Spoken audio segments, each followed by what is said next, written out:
Alright, so here's this is a 3/8 line. I bent this to go around so that here's the tank. I come off the fuel pump and I come out, go around to the back of the gas tank and then out straight, so it's kind of like this. The reason why I went with this is I originally was just going to do all soft lines because I thought it was easier. And when I was on the forums, like the Dodge or the Mopar forums, when I was looking at fuel lines, a lot of these guys had pictures where they did like got away from the tank with a hard line and then tapped into the AN fitting on a soft line. So I'll have an AN fitting on that'll attach to this, and then this goes straight to the fuel pump.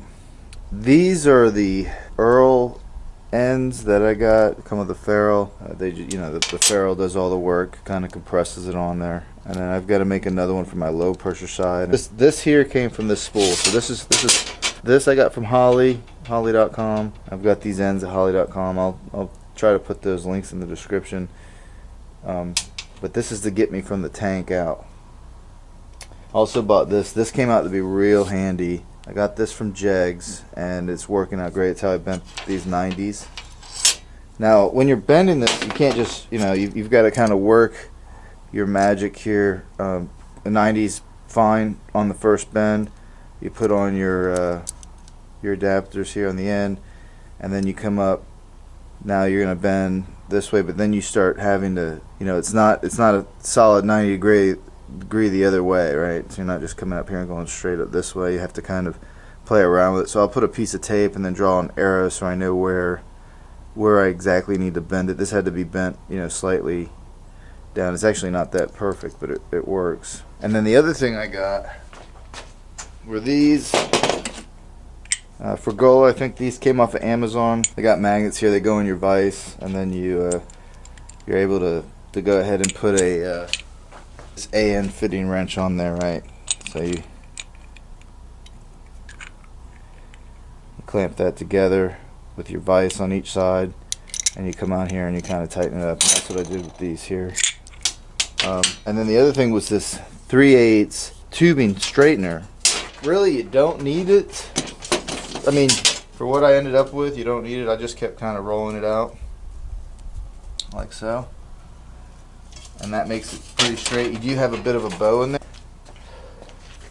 You can see I was using this to straighten that. Now you feed it through, but I kept kind of bending it. I had this side of it in the vise, and I was kind of trying to get this arch out, just get it as straight as possible. And you can see it doesn't work that well. It's not straight. It's kind of got these odd bends in there. This needs to be longer. It needs to be longer for a hard stainless steel 3/8 fuel line. It may work with copper, and that was kind of what the people that bought it on their reviews, and I gave it a whirl anyway. So I was kind of able to get it where I needed it to be somewhat. But this, they're right. It's just not right for stainless steel tubing. If you got the money to get a nicer one, the problem is I'm only going to use it like 1 or 2 times. I cut this with this here.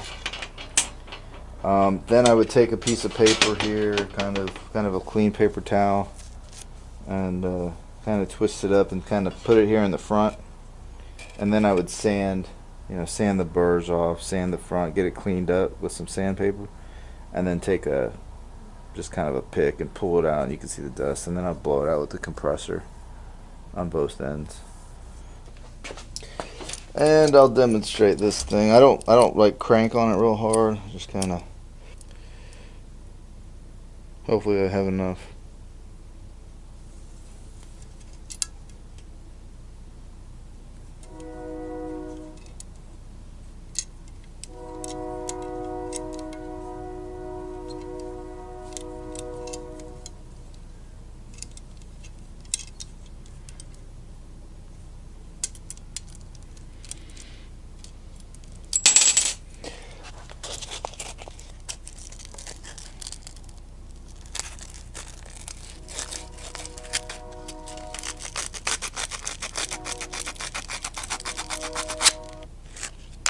Deburring it, but now I think what I'm going to do is I'm going to start bending this one. If I put this on, this on, and this on.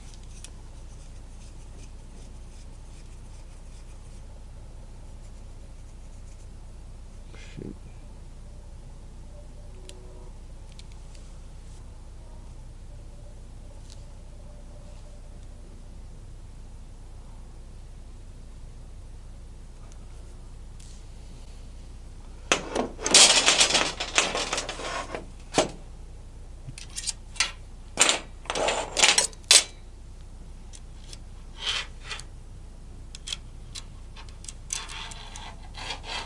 Magnet goes in here.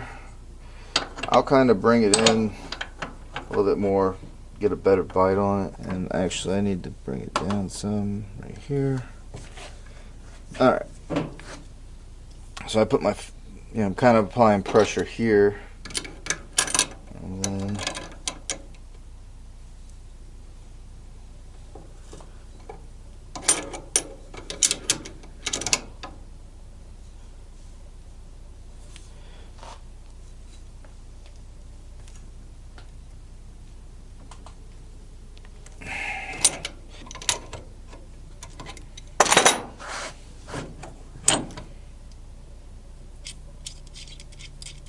okay.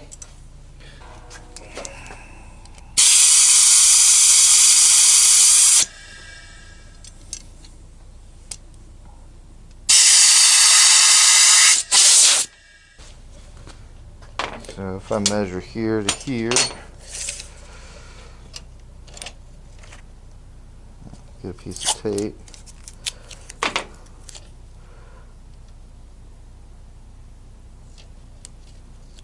If I put it here, so just have to remember. So I want it to bend right here. So this is where we want it to bend, but if I do it here, it's gonna crawl out to here. It's gonna be all wrong. So we need to come in quite a bit. I would say right.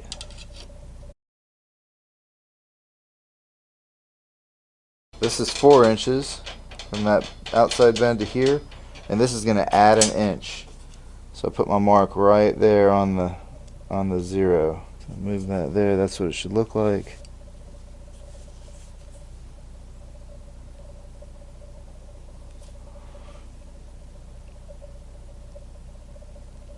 A little past.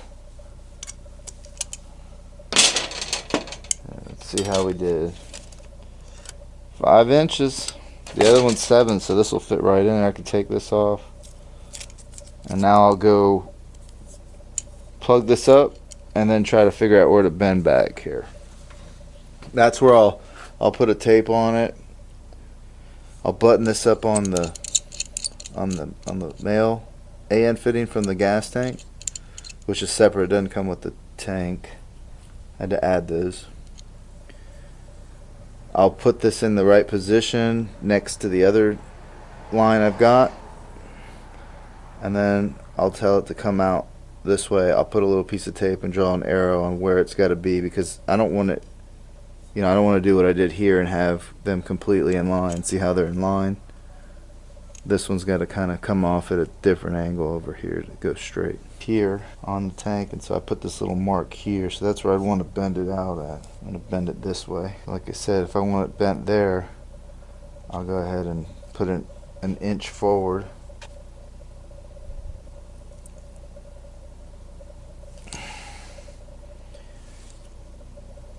$90.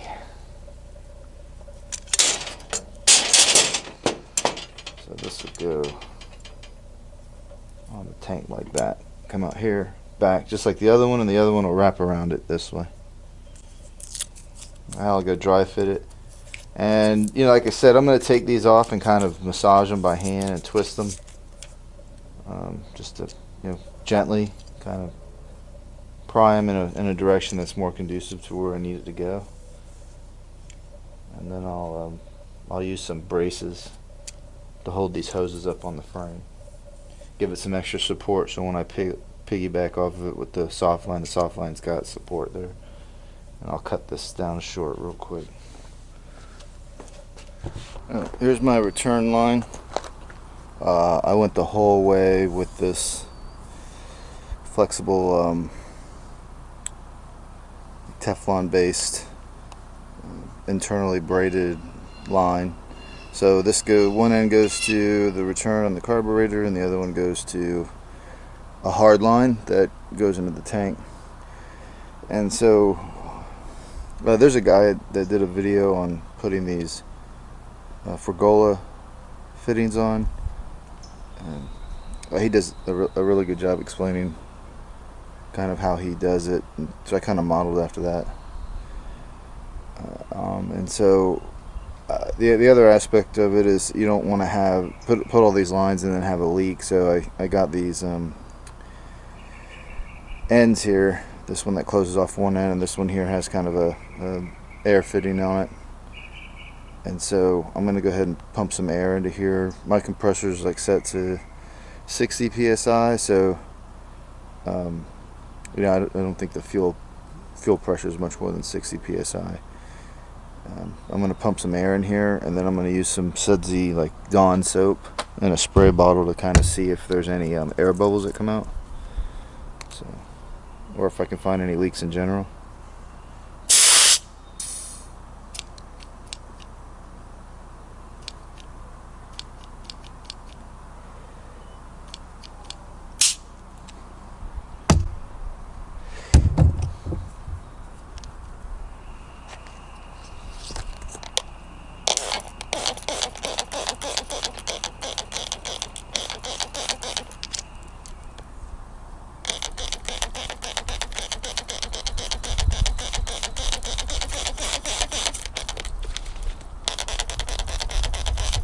So I should see bubbles forming. So you just kind of look around the whole thing and see if there's any air coming out, particularly where you mated the line here, the actual fitting with this end piece that kind of closes over the hose and has the ferrule. So I mean, this looks good to me. I don't see kind of any air bubbles coming out, and you'll be able to you'll see like bigger bubbles grow like that. That's not a bubble, that's nothing's growing out of there, and you can see there's still pressure in here. And then so there was air in there the whole time. Alright, I'm gonna walk through the fuel line route. We've got these banjos. This is the return line, and that's the supply line. It says it here, return. This one is a continuous piece of Teflon, you know, Ptfe line. This is one piece that goes all the way back to a custom hard line that I made. I'll show you that in a minute. And the supply line here comes down. And they just kind of go down underneath here on the back side of that brake line. So you can see that this is that brake line that the hoses went under. Here's the two hoses, right? And they go in. I've got this, got these like clamps here.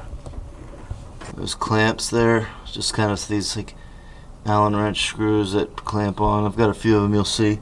And then I go into the filter. I got one of those Areomotive 10 micron filter. There's the Fragola. So like this is a small hose here. This is for the supply. It goes into that filter, and I put the bracket there. Bracket I think I got on Amazon. And then there's that one that's continuously going, the flexible line. That's the return I was talking about. And then you can see I go into this hard line here. I did this just because the kind of conforming it to bend, so there's a way to mount it, and it all kind of works out. So here's the back side of that filter. There, let me see. Short hose. It's probably about 3.5 feet from here to that banjo on the supply side. Here's your I don't know if you can see it, but here's the return line that I was talking about. Right bent this line here, and then it comes out. Okay. I just added a couple tie straps here. So the bent line comes out through here. You know, you can see it comes off of this filter. It comes in a little bit, comes this way, comes out, and then bends into like a 45. I used the original clamp here I had. You know, obviously I try to use the original equipment, and then as I terminate it with these are Earl's plumbing on the metal hard lines, and then it goes into the Fragola line. So here you can see, here's the return line still, and then I've got these kind of rubber, just kind of hose clamps here to kind of keep the hose snug. Here you can see I drilled some holes and added some grommets, trying to get these lines tucked up underneath. Okay, grommets, I forgot what size hole, but large enough to fit the grommet in there and get this hose in. I've got these clamps, and then again we're going back into these clamps that kind of keep these two lines together.